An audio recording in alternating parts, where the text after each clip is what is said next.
Hello, my name is William Vasilidiotis, and welcome to my videos on calculus. Now, calculus has gained a little bit of an undeserved reputation for being a difficult and unlikable subject. Now, I think this reputation is a little bit undeserved because calculus can be fun, and calculus can be very practical, it can be useful, and not just in the sciences, but to many other fields. Calculus is used in engineering, it's used in businesses, economists use it, carpenters can even use it, architects can use it. Calculus is simply the mathematical study of change.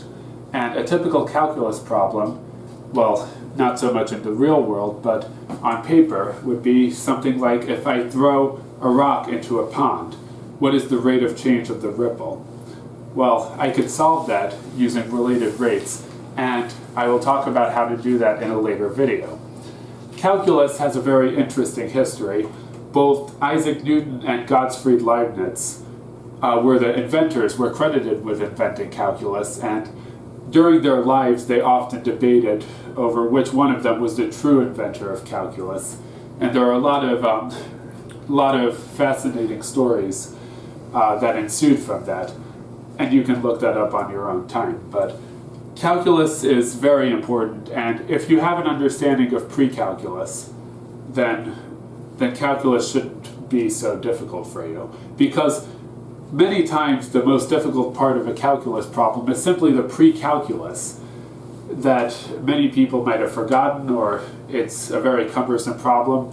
And, well, that can be difficult, or it can take a lot of time, but in the end, you should be able to get the answer with an understanding of both calculus and pre-calculus. Now, in these videos, my goal is to explain calculus concepts in a clear way in which you'll be able to understand. And you might be using these, the person watching these videos, you might be one of my students who's looking for maybe some clarification or a reference. You might be a university or high school student, and the students I teach are about 12 or 13 years old, so you might not be watching all of these videos, but you might be watching one or two of them to gain a better understanding of, maybe something in the sciences or even in geometry. The calculus was invented because of geometrical problems, which I will talk about in my next video. You might be a teacher yourself, and you're looking to see how someone else might explain some of these concepts so that you can better teach your classes.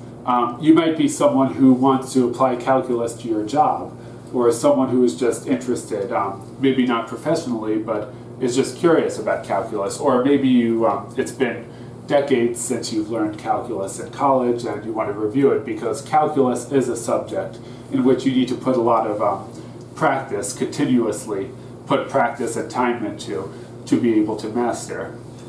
So in these videos I'll start by talking about, I will talk about limits in the next few videos, as well as the tangent line problem. Then I will go on to differential calculus, and finally end with integral calculus.